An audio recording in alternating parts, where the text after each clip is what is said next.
The air in the room is thick. It's not just the cloying scent of expensive perfume and roasted lamb, or the stale cigar smoke already clinging to the heavy velvet drapes. It's the weight of unspoken words, of resentments aged like cheap whiskey, burning in the gut but never poured out. My brother's laughter rings across the room, loud, a little too hearty, designed to fill space, to command attention. He's standing next to father, a hand on his shoulder, a picture of the dutiful son. My father, at the head of the long, polished table, raises his glass. Crystal clinks, a brittle, sharp sound that cuts through the forced conviviality. Every eye in the room turns to him, expectant. I feel a familiar tightness in my chest, a cold knot forming. I watch his face, the lines around his eyes crinkling in what passes for a smile when he's pleased with himself. He clears his throat. The silence deepens, taut, expectant. He begins to speak, his voice booming slightly, amplified by the room's acoustics. He talks about legacy, about blood, about the future. Standard boilerplate for a family patriarch at a significant birthday, especially one where the succession is the unwritten guest list item. He gestures towards my brother, a proud, possessive sweep of his hand. And then the words come, slow, deliberate, meant to land like stones in a still pond, creating ripples that disrupt everything. To my son, Thomas, he says, his gaze sweeping across the room, landing for just a fraction of a second on me, a look I can't quite decipher. Pity? Triumph? Indifference? The one who understands what it truly means to build, to lead, to inherit. The one who will carry the name forward. He pauses, lets the words hang there, thick and heavy. My brother beams, puffed up with pride. Thomas, who's spent his life leaning on father's name, on the infrastructure father built. Thomas, who sees the family business not as a challenge to grow, but a comfortable chair to inherit. Father's voice rises again, finality ringing in it. To Thomas, he repeats, louder this time, lifting his glass higher. The only real heir. The words slam into me. They aren't new, not really. I've heard versions of them my whole life, coded in dismissals, in backhanded compliments, in opportunities withheld. But hearing them now, spoken aloud in a room full of faces, some sympathetic, most merely curious or already knowing, it feels different. It's a public declaration. A disinheritance whispered on the wind, now carved into stone. My hand, holding my own untouched glass of champagne, trembles almost imperceptibly. I focus on that trembling, on the cold weight of the glass, trying to anchor myself. The knot in my chest tightens into a fist, squeezing the air from my lungs. There's a roaring in my ears, drowning out the polite murmurs of agreement, the gentle clinking as others raise their glasses to Thomas, the only real heir. My father's eyes meet mine again, briefly. There's no apology there, no hint of regret. Just that same unreadable look, perhaps tinged now with a faint challenge. What are you going to do about it? I can't breathe. The smell of the lamb makes me feel sick. The velvet drapes suddenly feel suffocating. I want to shatter the glass in my hand, to stand up and scream, to walk out and never look back. But I do none of those things. I force a smile, a thin, brittle thing that I hope looks like polite acknowledgement, not crushing pain. I raise my glass. To Thomas. The heir. The chosen one. The ice in my veins begins to crack, not from thawing, but from a pressure building, a cold, relentless force gathering deep inside me. It's not just sadness or anger anymore. It's something else. Something sharp and final. The room spins for a second, or maybe just my perspective does. The polite smiles, the clinking glasses, the oblivious celebrations of others, they all feel like a carefully constructed stage, and I've just been told I'm not in the play. I'm just an audience member, watching my own exclusion. Let me know where you're watching from and what time it is. And if you haven't already, please subscribe. It helps me more than you know. I didn't grow up expecting parades or crowns. My childhood wasn't some gilded cage. It was complicated. My father was a man who built an empire out of concrete and steel, a self-made titan whose success was his identity. His business was his firstborn, his most beloved child. We, his actual children, were secondary, reflections of his success or his perceived failures. Thomas, always the golden boy, the natural successor in father's eyes. He had the charm, the easy smile, the willingness to parrot father's opinions and fall in line. I had questions. I had different ideas. I saw the old ways as stagnant, the empire built on a foundation that was starting to crack. Our disagreements started small, whispers of dissent in boardrooms, polite suggestions dismissed over dinner. They escalated into full-blown arguments, doors slammed, voices raised. I pushed back against his rigidity, his refusal to adapt, his absolute certainty that his way was the only way. He saw it as rebellion, as disrespect, as a fundamental lack of understanding of the real world he had conquered. The final break came years before the birthday toast. I'd brought him a proposal, a detailed plan for diversification, for moving into new markets, for embracing technology he viewed with suspicion. I'd worked on it for months, poured everything I had into it. I believed in it. I believed it could secure the company's future, make it stronger, more resilient. He read it, or perhaps just skimmed it. He looked at me with that same dismissive look I saw later at the birthday. "It's naive," he said, pushing the binder back across the polished desk. "You don't understand this business. You don't understand my business. You're not cut out for this." Those words, they echoed the toast years later. You're not cut out for this. The only real heir. It wasn't just about the business plan. It was about me, about my worth, about my place, or lack thereof, in his world. I left that day. I didn't storm out. I just stood up, picked up the binder, and walked away. I didn't go back. That was my normal. Living outside the empire, building my own life, my own career, deliberately choosing a path as far removed from concrete and steel as I could get. Technology, innovation, agility, everything his world wasn't. The birthday toast wasn't the start of the storm, not really. It was the lightning flash that illuminated the landscape, showing me the full, stark reality of where I stood. It was the moment the quiet, simmering resentment I carried, the dull ache of never being enough, ignited into something colder, harder, and infinitely more dangerous. It was the official declaration of war, delivered with a champagne flute and a self-satisfied smile. The first few days after the birthday are a blur of controlled movement. I go through the motions, work, meetings, forced smiles at colleagues who don't know, could never know, the earthquake that just happened inside me. But underneath the surface, something is shifting. The old wounds, always present, are gaping open, bleeding resentment into my soul. The words, "the only real heir," loop in my mind, a cruel, relentless mantra. I try to talk to a friend, someone who knows the complicated family history, but even their sympathy feels inadequate. They offer platitudes about letting it go, about father being who he is, about focusing on my own success. And I am successful. My company, the one I built from scratch, is thriving. It's everything his isn't. Nimble, forward-thinking, adapting to the lightning-fast pace of the modern world. But his words, they diminish it. They make my success feel like a consolation prize, a little game I'm allowed to play outside the real world where legacies are forged. I start spending late nights in my office, not working but staring at spreadsheets, at market reports, at the news headlines about my father's company.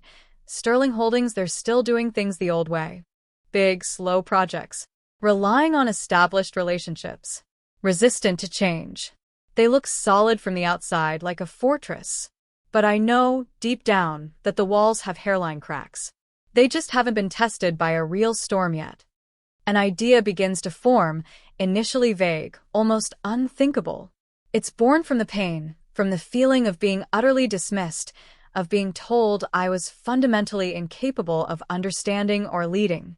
It's a bitter seed planted in the fertile ground of betrayal. What if understanding his business, the one he claimed I couldn't grasp, was the key? What if I could prove him wrong, not just by building something different, but by mastering his own game? The idea feels dangerous, intoxicating. It's not just about proving him wrong anymore. It's about power. It's about control. It's about taking the narrative away from him, from his dismissive toasts and his predetermined legacies. It's about seizing the power he wields like a blunt instrument and showing him how it should be used. I start researching, not just Sterling Holdings, but the entire industry. Their competitors, their suppliers, their customers. I look for weaknesses. I look for vulnerabilities. It's like learning a new language, a language I was deemed incapable of speaking. But the more I learn, the more I see. The more I understand the cracks in that seemingly impenetrable fortress. They are over-leveraged on old assets. They are slow to adopt new technologies. They rely too heavily on a few key relationships that are showing signs of strain. My own company requires attention. It's growing fast, demanding my time and focus. I have a team relying on me. Building this company was my path, my escape route from the family drama. Now, that escape route feels like it's leading me right back into the heart of the fire. Balancing the two becomes a struggle. My days are packed with the future, scaling technology, developing new markets. My nights are consumed by the past, poring over the dusty blueprints of Sterling Holdings, searching for its soft underbelly. There are moments of doubt. This isn't me. I built something different. I built something clean, something forward-looking. Does engaging in this kind of strategy, this kind of retribution, make me just like him?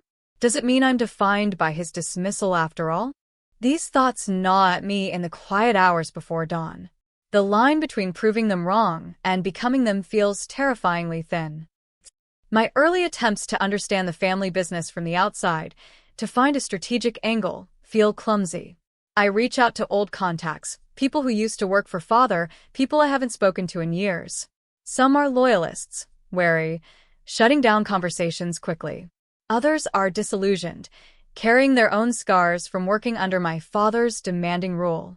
They offer fragments of information, whispers about internal politics, about projects that are bleeding money, about Thomas's increasing and increasingly misguided influence. It's not enough to formulate a plan, not yet. It's like trying to assemble a jigsaw puzzle with half the pieces missing and no picture on the box. I feel a growing sense of frustration. The fortress walls seem higher the closer I get. Father has built this for decades. He knows every brick, every secret passage. How can I, an outsider, hope to penetrate it? My own business starts to feel the pressure, subtle at first. Key employees I'm trying to hire suddenly take jobs elsewhere, often with competitors who have sudden, unexplained access to sensitive information about my offers. Regulatory hurdles appear out of nowhere, slowing down crucial projects. Financing that seemed secured suddenly becomes conditional, the terms changing drastically at the last minute. It's nothing I can definitively trace back, but the timing is too perfect. Someone is leaning on connections. Someone is playing dirty. It doesn't take long to realize who. Father's network is vast and deep. He has friends in every industry, every regulatory body. He hears things. He knows I'm building something, and he sees it not just as a separate venture, but as a challenge to his authority, his narrative of my inadequacy. The birthday toast wasn't just words, it was a gauntlet thrown down. And now he's reinforcing his position, subtly, ruthlessly. He doesn't confront me directly. That's not his style when he's applying pressure. It's all through intermediaries, through systems, through making things difficult enough that I might just give up. He's testing me. He's showing me that even outside his immediate sphere, I'm not truly free of his influence, his power.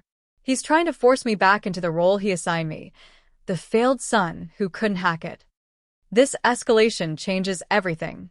It's no longer just about proving him wrong or reclaiming my narrative. It's about survival. He's not content to let me build my own kingdom.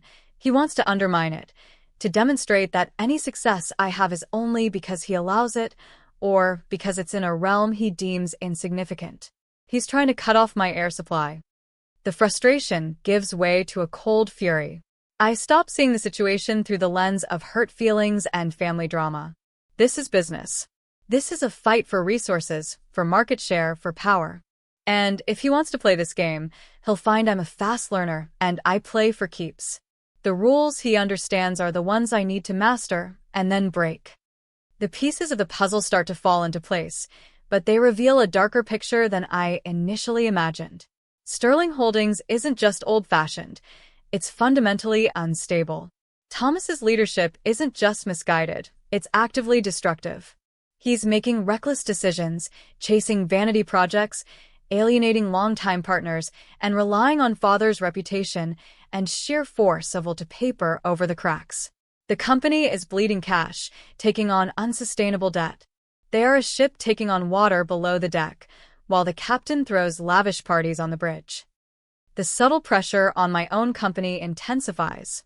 A crucial supplier, one I relied on for a core component, suddenly defaults on their contract, citing unforeseen circumstances that smell suspiciously like coercion. My lead developer is poached by a competitor, not for their skills, but clearly to disrupt my team. I spend weeks fighting bureaucratic battles that feel engineered to wear me down. The sleepless nights aren't just from research now, they're from the gnawing anxiety of watching my own carefully constructed world being subtly attacked. The thought of giving up crosses my mind more than once. Just walk away. Sell my company, move somewhere remote, disappear from their world entirely. The sheer effort of fighting this invisible war is exhausting. It feels like I'm constantly swatting away flies, never getting to the source of the infestation. My friends worry about me. They see the toll it's taking. They see the light in my eyes dimming, replaced by a hard, watchful glint. Then comes the phone call. It's from an old executive at Sterling Holdings, someone I respected years ago, someone who left after a bitter falling out with my father. He's hesitant at first, speaking in veiled terms. He's heard things. He knows about the pressure on my business. He also knows the truth about the state of Sterling Holdings, the rot at its core. He paints a grim picture of internal chaos, of father's increasing isolation and reliance on Thomas, who is leading the company towards an iceberg with frightening speed. He tells me about a critical project, a massive infrastructure deal Sterling is banking everything on. It's over budget, behind schedule, and facing engineering problems that could make it a catastrophic failure. If this project collapses, it could take the entire company down. This isn't just a weakness, it's an Achilles heel. And the timing. The phone call comes just days after I discover another piece of the puzzle. A significant portion of Sterling's debt is coming due in the next 18 months, debt they have no realistic way of repaying if that project fails. The crisis isn't just my struggle anymore. It's theirs. And suddenly I see a path. Not just to survive, not just to defend myself, but to turn the tables entirely. The dismissed son, the one told he could never understand, could potentially acquire the very empire he was disinherited from. The idea is audacious. Insane, maybe, but it fits. It's the ultimate refutation of my father's narrative. It's using the tools of his world, finance, strategy, power, to dismantle his world and rebuild it on my own terms. The midpoint shift isn't a single event. It's the internal transformation triggered by this realization. The fear and frustration recede, replaced by a cold, clear focus. The objective is no longer defense, it's conquest. It's no longer about proving my worth, it's about asserting my power. The phone call from the former executive confirms my suspicions and provides crucial details, but it also lights a fire. It's not just about revenge anymore. It's about preservation. That executive hints that the mismanagement under Thomas is putting not just the company at risk, but the livelihoods of thousands of employees who built that business alongside my father. My father's pride and Thomas's incompetence are a wrecking ball. And maybe, just maybe, I'm the only one who can stop it, even if it means tearing it down first. The next phase is a blur of intense, clandestine work. I assemble a small, trusted team within my company, people who are fiercely loyal and understand that what we are about to attempt is unconventional, risky, and requires absolute secrecy. We work in a hidden corner of the office, late into the night, Weekends, fueled by coffee and a shared sense of purpose that transcends normal corporate goals. We're building a different kind of structure now, a financial one. We're analyzing Sterling's debt, its assets, its contracts, its liabilities. We're talking to investment banks, to private equity firms, to hedge funds. We're exploring complex financial instruments, leveraging my company's success, its agility, its potential against the dead weight of Sterling's old-world structure and looming failures. The challenges multiply. This isn't just about having the money or the structure. It's about navigating a world steeped in my father's influence. Doors are closed. Information is guarded. There are leaks, small ones at first, hints that someone is asking questions, looking into Sterling's financials from the outside. I have to be 10 steps ahead, using shell corporations, layers of non-disclosure agreements, and misdirection to hide my tracks. My team is stressed. The secrecy is a burden. The stakes are astronomical. If this fails, my own company could be crippled. My reputation, everything I've built, could be destroyed. There are moments when the pressure is almost unbearable, when the weight of what I'm attempting feels like it could crush me. I see the worry in the eyes of my core team, the ones who've bet their careers on me. I have to project confidence, even when I feel like I'm standing on a tightrope over an abyss. Meanwhile, the reports from the former executive paint a worsening picture at Sterling. The massive project is spiraling further out of control. Layoffs have begun, quiet ones at first, then larger, more public ones. Employee morale is plummeting. Key talent is leaving. Thomas is doubling down on disastrous decisions, convinced that sheer willpower can fix fundamental engineering flaws and market realities. Father, increasingly isolated and perhaps in denial, is backing him, refusing to see the writing on the wall, too proud to admit that his chosen heir is failing. I feel a strange mix of emotions. There's the cold satisfaction of seeing the fortress begin to crumble from within, just as I suspected it would. But there's also a sadness, a recognition that this isn't just about my family anymore. It's about a company, about people's lives. My father built something significant, whatever his flaws. To see it destroyed by hubris and incompetence is tragic. The deepening crisis at Sterling Holdings mirrors my own escalating risk. The greater their vulnerability, the more aggressive I can be, but also the more exposed I become. The word on the street is that Sterling is in trouble. Vultures are circling. Other companies are sniffing around, looking for pieces to pick off if it goes into bankruptcy. I have to move fast, not just to execute my plan, but to prevent someone else from doing it first. The pressure from my father's network doesn't let up. It evolves. Now, instead of just blocking me, they're trying to dig into my finances to find a weakness they can exploit. Rumors are being spread about my company, about my financial stability. It feels like a suffocating net is closing in. Every deal I try to make for the acquisition requires overcoming suspicion, countering misinformation, and convincing skeptical investors that I'm not just some disgruntled son on a revenge mission, but a serious operator with a viable plan to salvage a failing company. It seems impossible.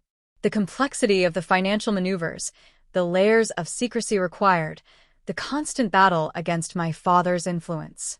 There are days I feel like I'm drowning, pulled under by the weight of it all. The finish line seems to recede the closer I get. Doubt isn't just a guest anymore, it's a permanent resident in my mind. What if I'm wrong? What if I've overplayed my hand? What if I lose everything? The internal monologue is a constant storm. He said you weren't cut out for it. He was right.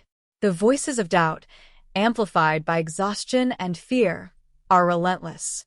I look at old photos, family gatherings, me as a child, standing awkwardly to the side while Father and Thomas are front and center. The narrative was written long ago. Am I strong enough to rewrite it?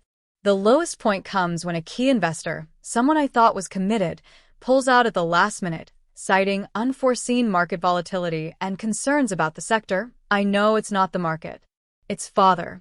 He found a lever, pulled a string. It's a devastating blow. It leaves a gaping hole in the financing structure, one I don't know how to fill. My team is demoralized. I see the question in their eyes. Is this the end? I sit in my office, the city lights blurring outside the window. The weight of failure is immense, crushing. All this work, all this risk, all this sacrifice for nothing. To prove him right.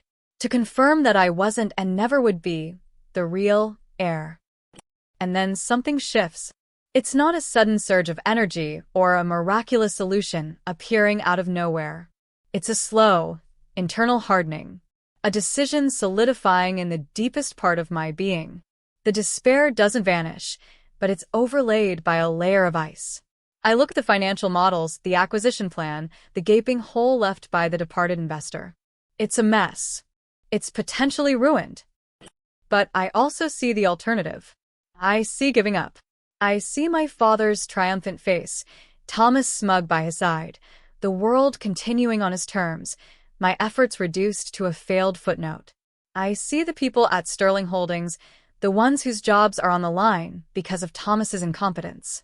I see the principle of it, that someone can wield power unjustly, dismiss others, and face no consequences.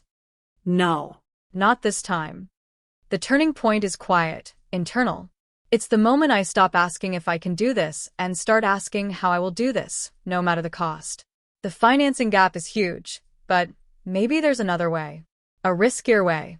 A way that puts everything on the line, but if it works, it bypasses the networks, the old money, the influence father still commands. I call my small team back in. Their faces are drawn, weary. I don't give a rousing speech. I just lay out the new plan, the last-ditch effort. It involves securing a bridge loan, a massive, short-term infusion of capital secured against the projected value of Sterling's assets post-acquisition, contingent on the deal closing quickly. It's incredibly high interest, incredibly high risk.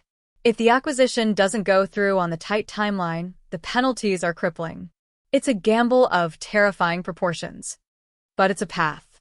It's a way forward when every conventional door has been slammed in my face. My team looks at me, then at each other.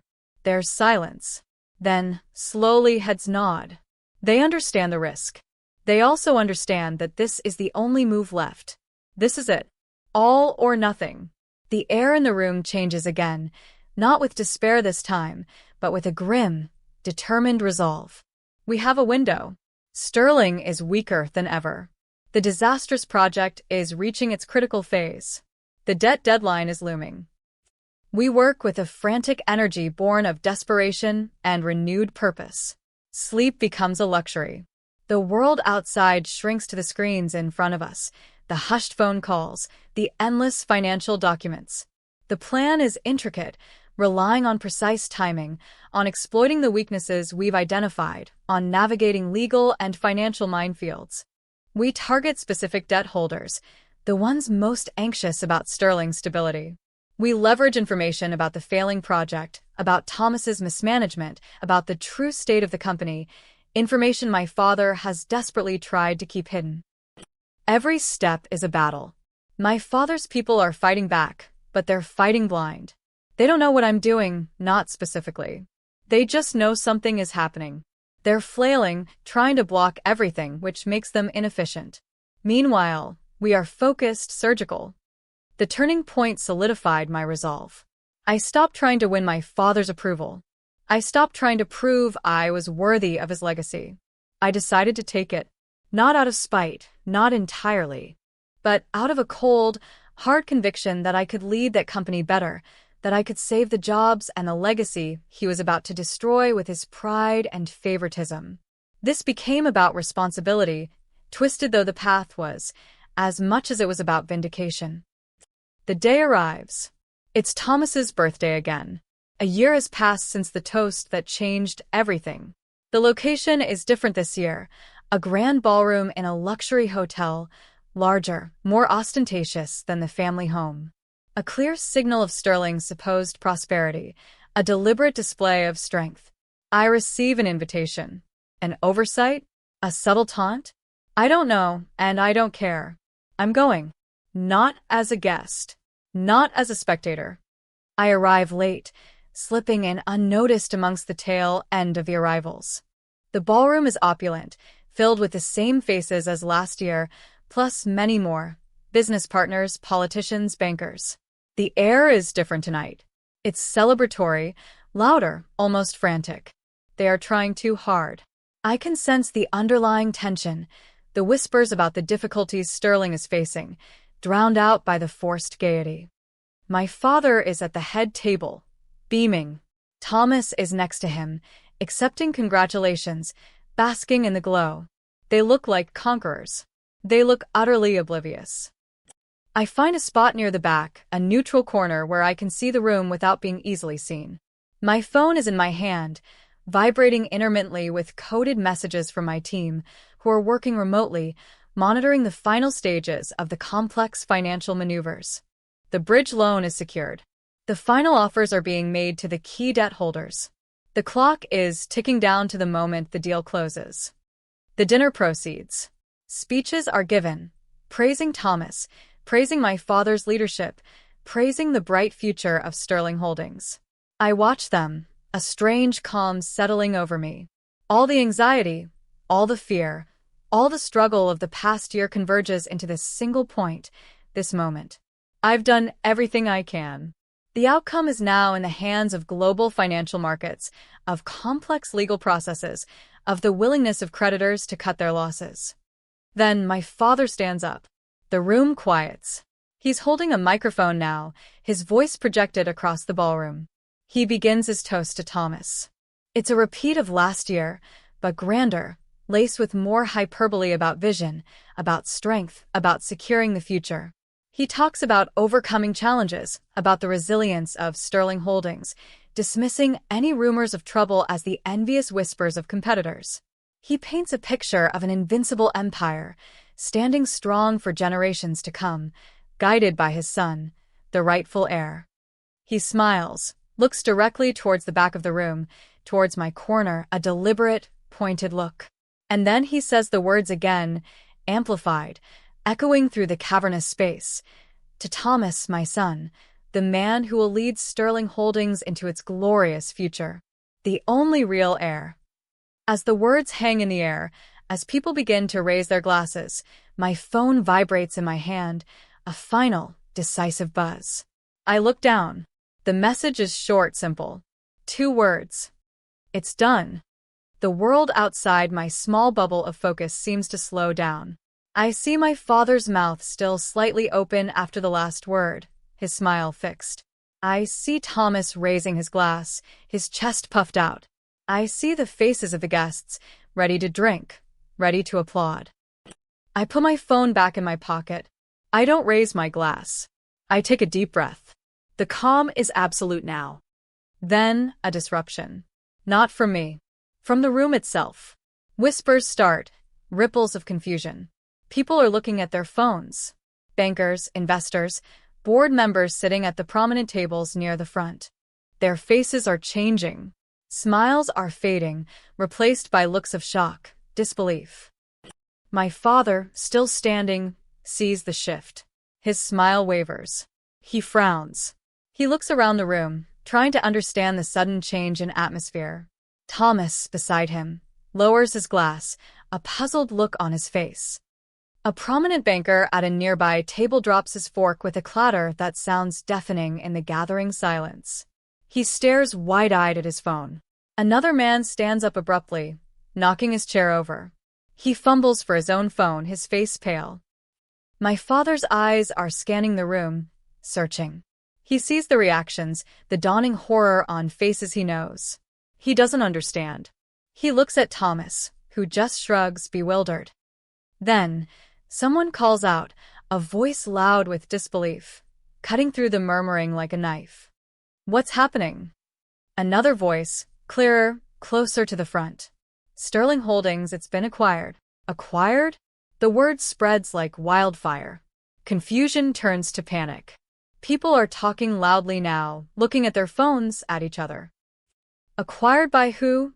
Someone shouts. My father's face is a mask of shock, disbelief. His eyes dart around the room, wild now. He sees his empire, his legacy, being discussed, being taken, and he has no idea what is happening. The man who controlled everything, who knew everything, is utterly blindsided. And then someone sees me, standing quietly at the back. A few people turn, follow their gaze. More turn. A path opens through the crowded room as faces turn towards me, their expressions a mixture of astonishment and sudden, stark understanding. The whispers follow, gaining speed, gaining volume. Him. He bought it. His company. My father's head snaps towards me. His eyes, moments ago filled with pride and confusion, lock onto mine. And in that instant I see it. The dawning comprehension. The realization of who is behind this. Of how the tables have been turned. His face, usually so composed, so powerful, crumples. The color drains from it. His jaw goes slack. The triumphant smile from seconds ago is wiped away, replaced by absolute, frozen shock. He stands there, mic in hand, silent, immobile, a statue carved from disbelief. Thomas is staring at me too, his mouth agape, his eyes wide with a kind of terrified incomprehension. The heir. The one who is supposed to lead the glorious future. He sees it slipping away, not because of his mistakes, but because the brother he dismissed, the one who wasn't a real heir, just took it all. The silence in the room, which had been shattered by panic, descends again, heavy and expectant. Every eye is on me. My father is frozen, a living monument to his own misjudgment. The climax isn't a shouted confrontation, not a dramatic declaration. It's this moment, this silence, this tableau of shock and reversal. I walk forward slowly, towards the front table, towards my father, who is still standing there, frozen. The crowd parts for me. No one speaks. The only sound is the faint murmur of the band, playing something cheerful and entirely inappropriate in the background. I reach the front table. I stop in front of my father. He's still staring at me, his eyes wide, unseeing, his face pale. His hand, still holding the microphone, trembles. I look at him, at Thomas beside him. I look at the stunned faces of the guests, the pillars of my father's world. And for a moment, I feel nothing but a profound, cold emptiness. The triumph I expected, the surge of vindication, isn't there.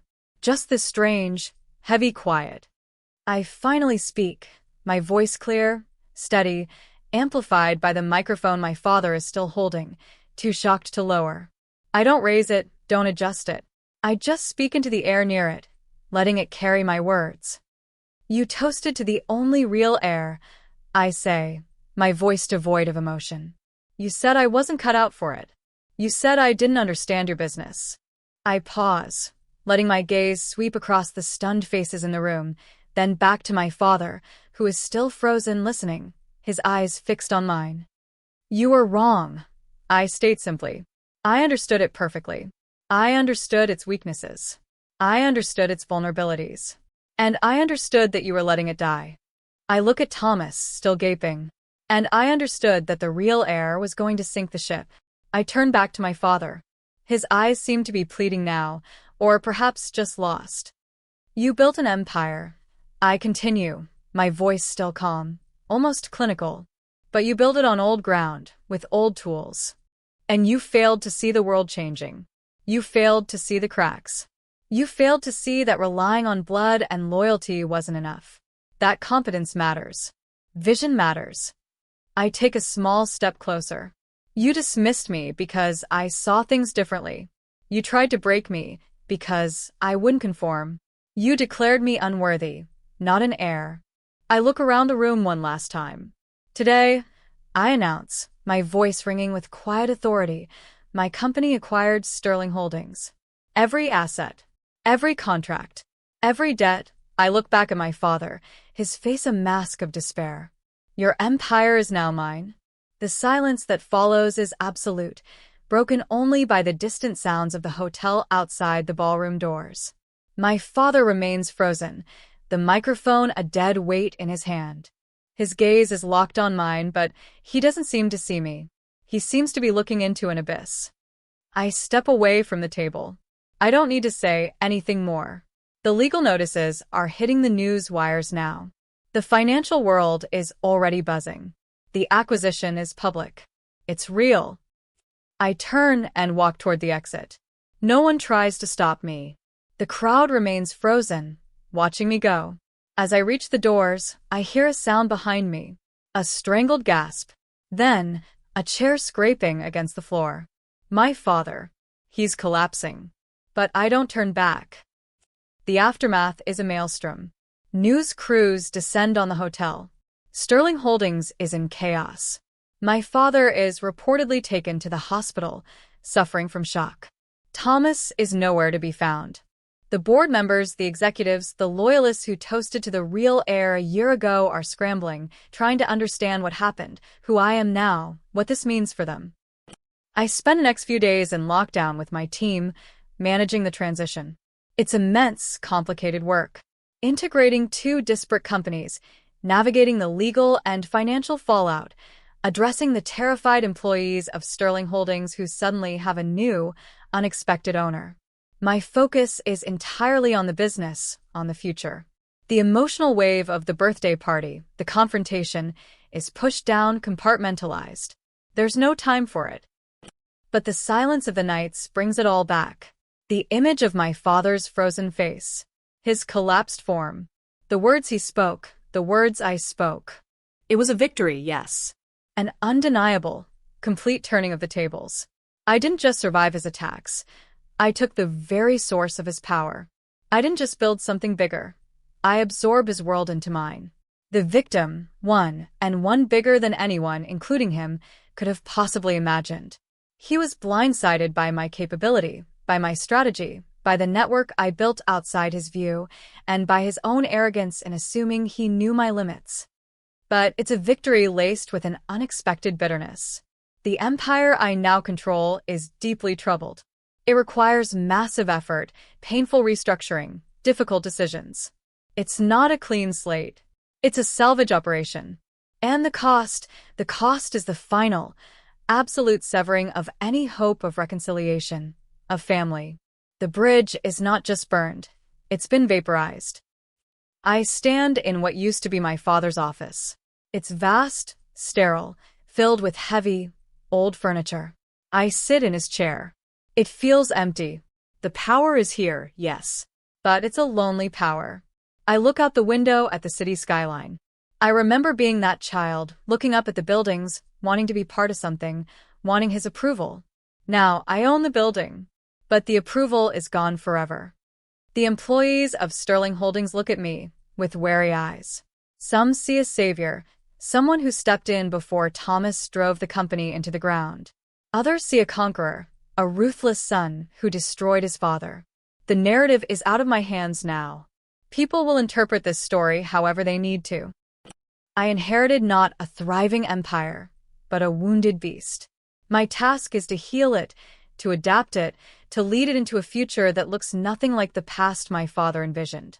It's a daunting challenge, a responsibility I didn't seek in this form, but one I now carry. Was it worth it? The question lingers, quiet and persistent, in the quiet moments. The answer isn't simple. I proved him wrong. I survived. I took control.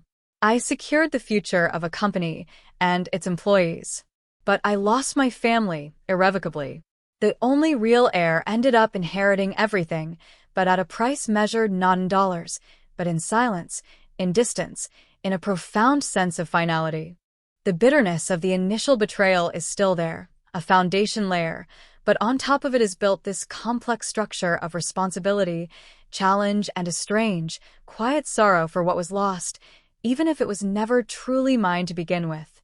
The real fight wasn't just for the business. It was for my own identity, and winning it meant stepping completely out of his shadow, even if it meant standing alone in the glare of my own making.